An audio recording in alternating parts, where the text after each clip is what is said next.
The most strategically consequential development in Burkina Faso under Captain Ibrahim Traoré's leadership since September 2022 is not merely the acquisition of Turkish unmanned aerial systems or the tactical gains against jihadist insurgents, but rather the deliberate reconfiguration of the state's security architecture away from Western dependency toward what Ouagadougou now frames as a sovereignty-first model. This shift represents a fundamental reordering of Burkina Faso's external relationships and internal governance assumptions, with implications that extend well beyond the Sahel to broader questions of post-colonial alignment, resource nationalism, and the contested future of African security partnerships. The trajectory matters because it occurs within a wider pattern of military-led ruptures with France and its allies across the region, creating what some observers characterize as an emerging axis of Sahelian revisionism that challenges the institutional and strategic architecture that has governed West African security for decades. Burkina Faso's insurgency crisis, which accelerated dramatically after 2015, had by 2022 displaced approximately 2 million people internally, rendered roughly 40% of the national territory outside effective government control, and killed thousands of civilians, security personnel, and combatants. The violence was driven primarily by affiliates of Al-Qaeda and the Islamic State operating across porous borders with Mali and Niger, exploiting ethnic grievances, weak governance in peripheral regions, and the inability of overstretched security forces to project power consistently across a landlocked territory of 274,000 square kilometers. By the time Traoré assumed power through a coup in September 2022, displacing Lieutenant Colonel Paul-Henri Sandaogo Damiba, who had himself seized power in January of that year, public confidence in the capacity of the state to provide basic security had collapsed. Schools had closed across large swathes of the Sahel, Centre-Nord, and Est regions. Mining operations, which contribute significantly to national revenue, faced repeated attacks. The legitimacy of civilian and military leadership alike had been fundamentally eroded by the perception that Burkina Faso's sovereignty was compromised by dependence on external actors who either could not or would not enable effective counterinsurgency. Traoré's rise must be understood within this context of profound state fragility and popular disillusionment with existing security partnerships. His immediate predecessor, Damiba, had promised improved security outcomes, but failed to deliver measurable progress during his brief tenure.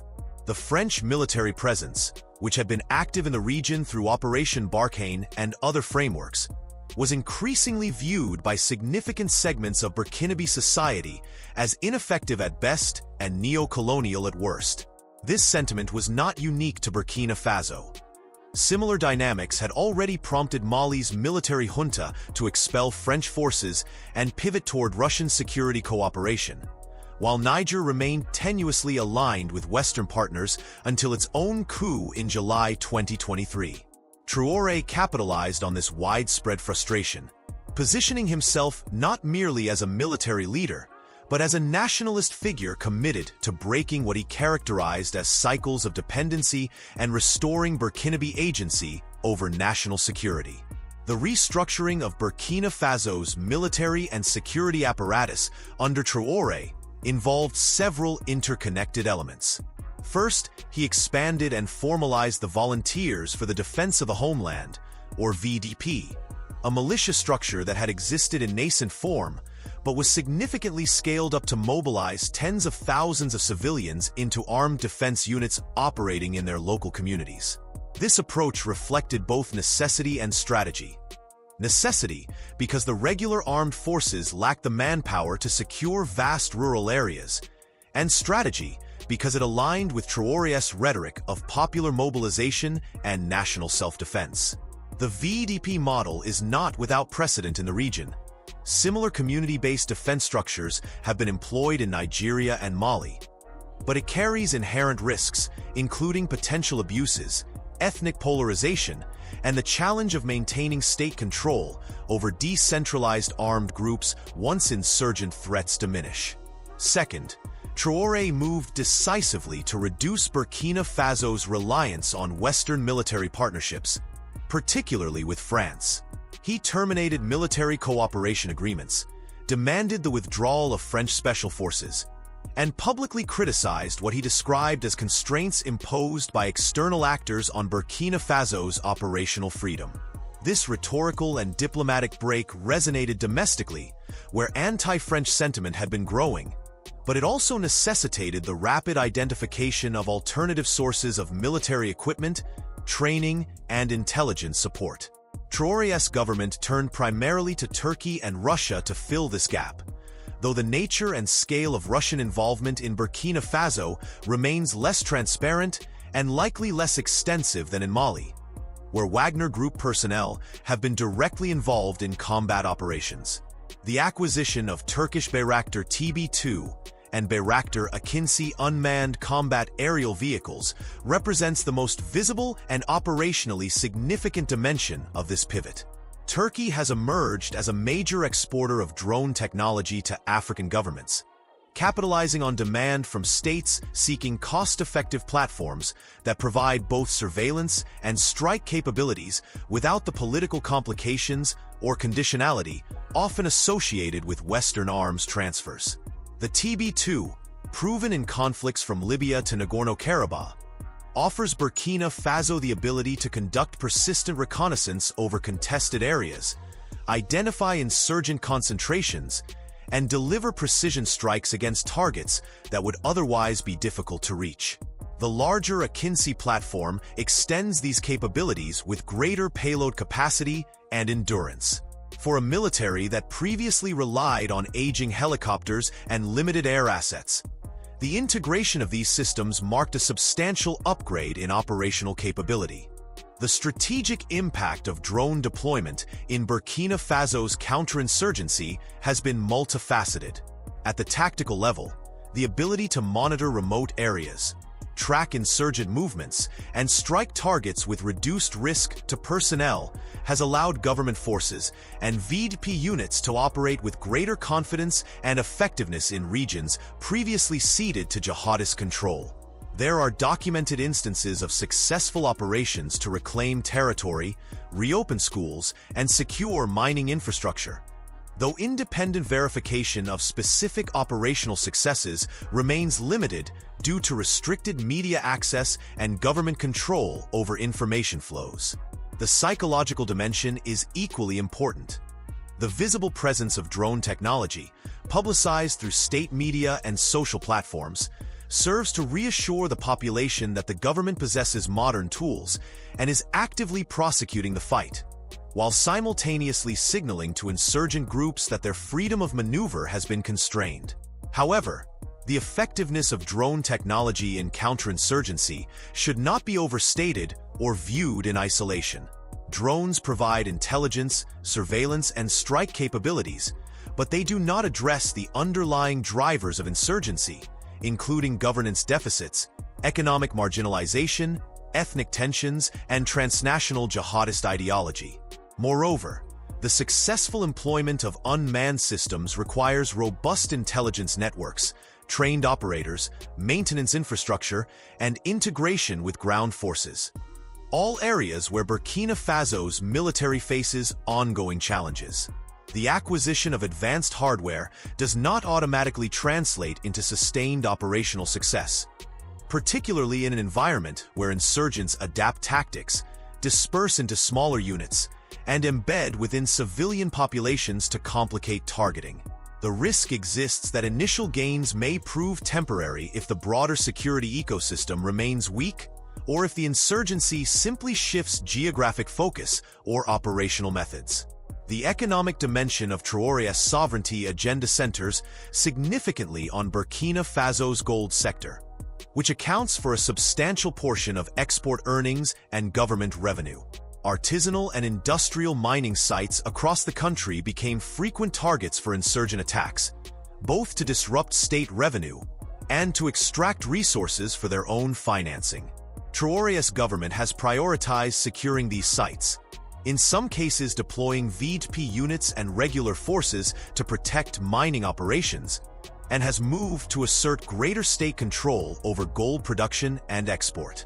This includes efforts to formalize artisanal mining, capture revenue that previously flowed informally, and potentially renegotiate terms with foreign mining companies to maximize national benefit. The logic is straightforward. Control over gold resources provides financial autonomy, reduces reliance on external budget support, and enables continued investment in security forces and popular mobilization structures. However, the implementation of resource nationalism in a conflict environment is fraught with complexity, including the risk of alienating international investors, the challenge of enforcing state authority in remote mining areas, and the potential for corruption and informal economies to persist despite policy intentions. Burkina Faso's alignment with Mali and Niger within the Alliance of Sahel States, formalized in September 2023, represents a deliberate effort to institutionalize the Sahelian sovereignty agenda at the regional level. All three countries are now governed by military juntas that have broken with France, expressed skepticism or hostility toward the Economic Community of West African States, ECOWAS, and pursued alternative security and economic partnerships. The alliance creates a mutual defense framework and facilitates coordination on security operations, but it also serves an important political and symbolic function. It legitimizes each government's domestic posture by situating it within a broader regional movement, rather than as isolated cases of military rule. For Traore, the alliance provides diplomatic cover against pressure from ECOWAS and Western governments, creates opportunities for intelligence sharing and joint operations against insurgents who move fluidly across borders, and reinforces the narrative that Burkina Faso's choices are part of a pan-Sahelian awakening rather than merely a response to internal failure. The international response to Traore's rule has been characterized by tension, conditionality, and strategic recalibration. ECOWAS imposed sanctions on Burkina Faso following the 2022 coups, though these have been inconsistently enforced and were later modified as the regional body confronted the reality of military governments in multiple member states.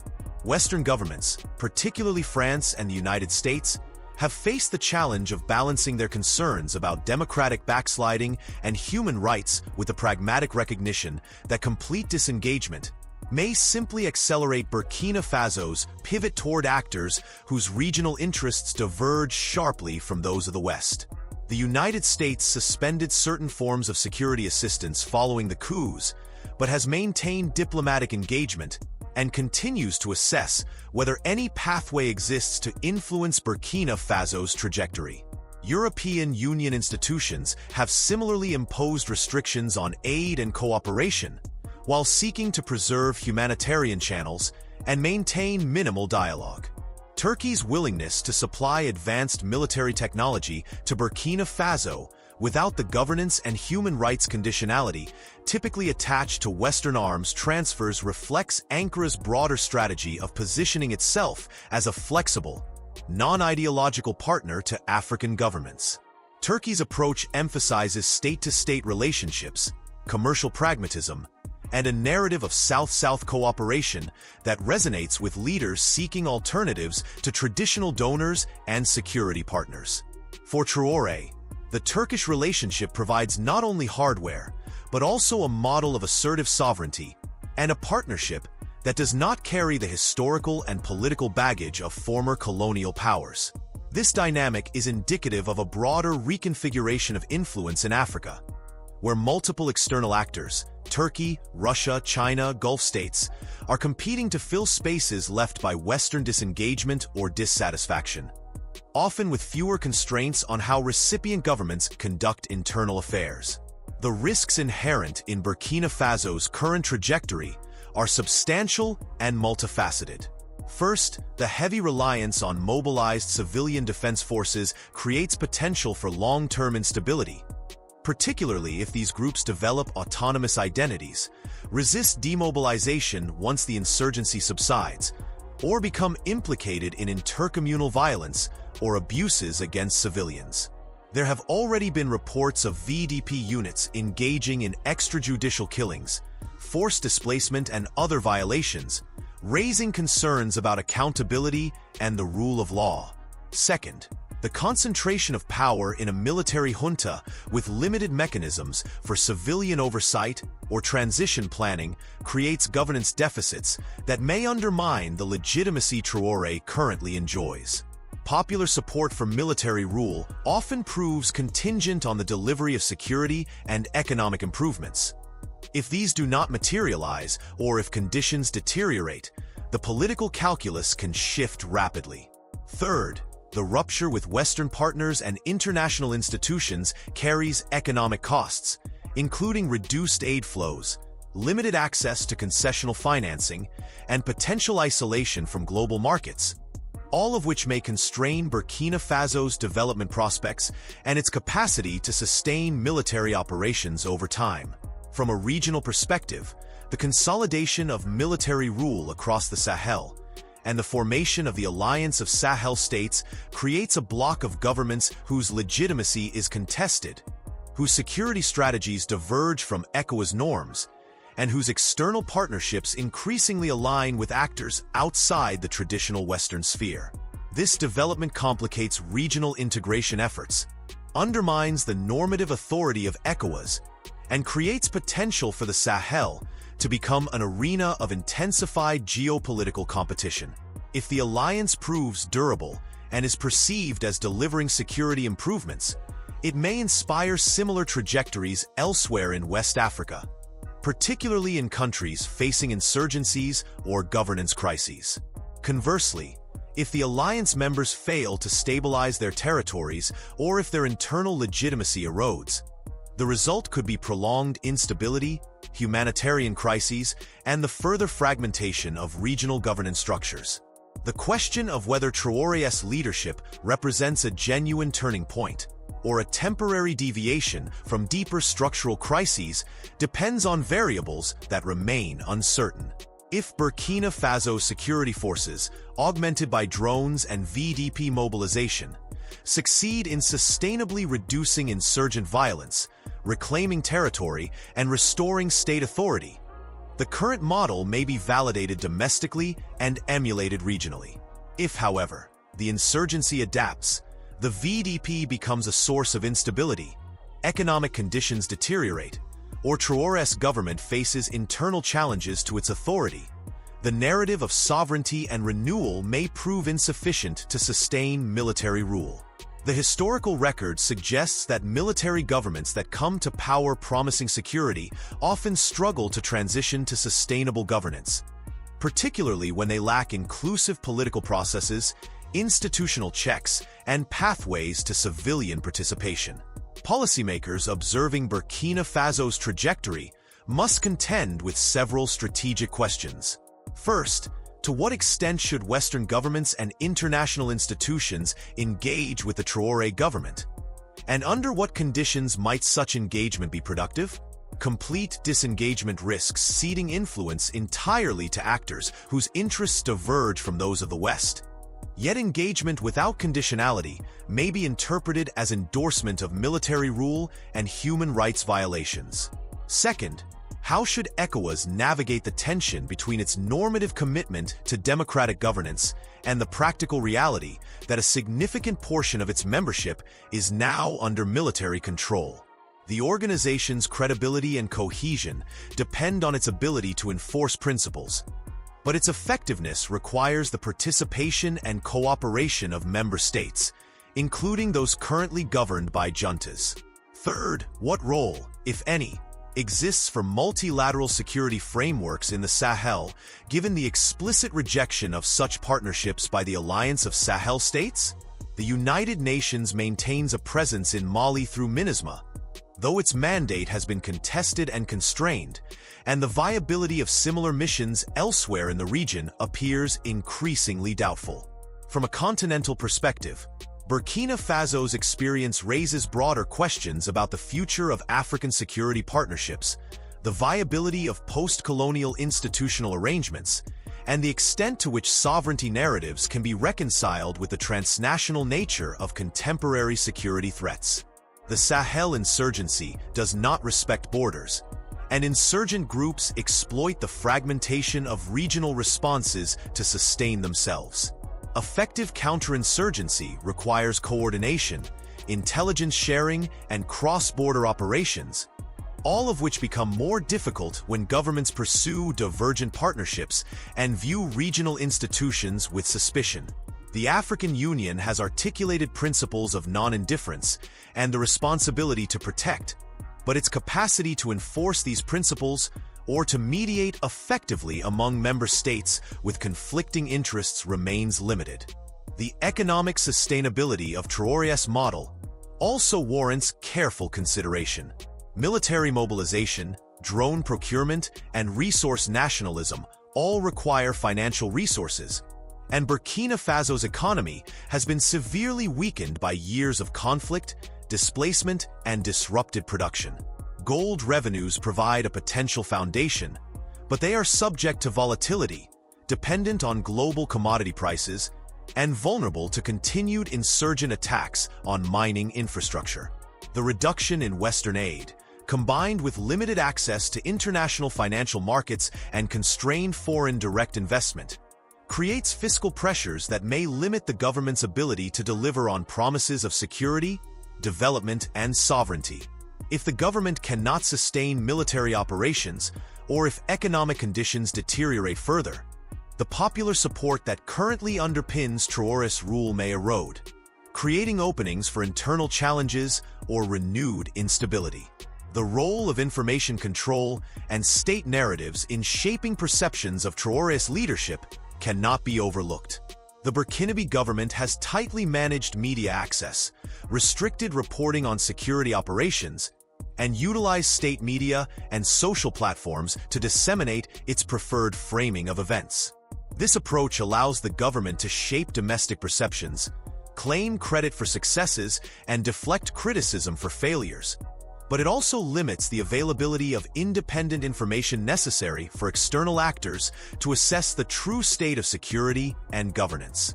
Reports of military successes, school reopenings, and territorial gains are difficult to verify independently, and the extent to which these represent sustainable improvements versus temporary tactical gains remains unclear. The opacity surrounding government operations, including the activities of VDP units and the involvement of foreign partners, raises concerns about accountability and the potential for abuses to go undetected or unaddressed. The humanitarian implications of Burkina Faso's current trajectory are profound. Despite government claims of progress, the number of internally displaced persons remains at historic highs, with millions reliant on humanitarian assistance. Restrictions on access to conflict-affected areas, whether due to insecurity or government-imposed limitations, constrain the ability of humanitarian organizations to reach populations in need. Reports of VDP involvement in forced displacement, violence against civilians, and extrajudicial killings suggest that the mobilization of civilian defense forces, while enhancing territorial control in some areas, may be generating new forms of insecurity and human suffering. The closure of schools, disruption of health services, and collapse of livelihoods in conflict-affected regions create long-term development deficits that will require sustained investment and stability to address, even if immediate security threats diminish. The strategic posture of Burkina Faso under Traoré also has implications for counterterrorism efforts beyond the Sahel. The jihadist groups operating in Burkina Faso maintain links to broader networks across West Africa and North Africa, and their ability to sustain operations despite military pressure reflects access to cross-border sanctuaries, financing networks, and ideological appeal. If Burkina Faso's inward turn and rejection of multilateral cooperation limits intelligence, sharing, and cross-border coordination, the result may be that insurgent networks adapt and relocate rather than being comprehensively degraded. The risk exists that pressure in one area simply displaces the threat to neighboring regions, particularly in coastal West African states that have already begun to experience spillover violence from the Sahel. Effective counterterrorism requires sustained regional and international cooperation. Yet the current trajectory in the Sahel moves in the opposite direction, toward fragmentation and divergent partnerships. Traoré's narrative of African self-reliance and sovereignty resonates with historical anti-colonial sentiment and contemporary frustrations over unequal global power structures. But the translation of this rhetoric into sustainable governance and security outcomes remains to be demonstrated. Sovereignty is not merely the absence of external interference. It requires the capacity to exercise authority, deliver public goods, maintain legitimacy, and participate effectively in regional and global systems. Burkina Faso's current path involves significant risks, including potential isolation, economic constraints, governance deficits, and the destabilizing effects of militarized civilian mobilization. Whether these risks can be managed, and whether the government can transition from military rule to inclusive governance, will determine whether Traoré's leadership is remembered as a turning point toward stability and renewal, or as a chapter in a longer cycle of instability and contested authority. The implications for regional and continental stability extend beyond Burkina Faso itself. If military governments in the Sahel succeed in consolidating control, delivering security improvements, and sustaining popular legitimacy, the model may prove attractive to other leaders or militaries facing similar challenges. This could accelerate the erosion of democratic norms across West Africa and complicate efforts by regional institutions to enforce governance standards. Conversely, if the current experiments in military-led sovereignty fail to deliver security or economic progress, the result may be prolonged instability, humanitarian crises, and the further fragmentation of regional order. Either outcome carries significant implications for conflict dynamics, migration patterns, economic development, and the influence of external actors across the continent. Policymakers must therefore consider not only the immediate trajectory of Burkina Faso, but also the broader precedents being set, and the potential for these dynamics to replicate or cascade across West Africa and beyond.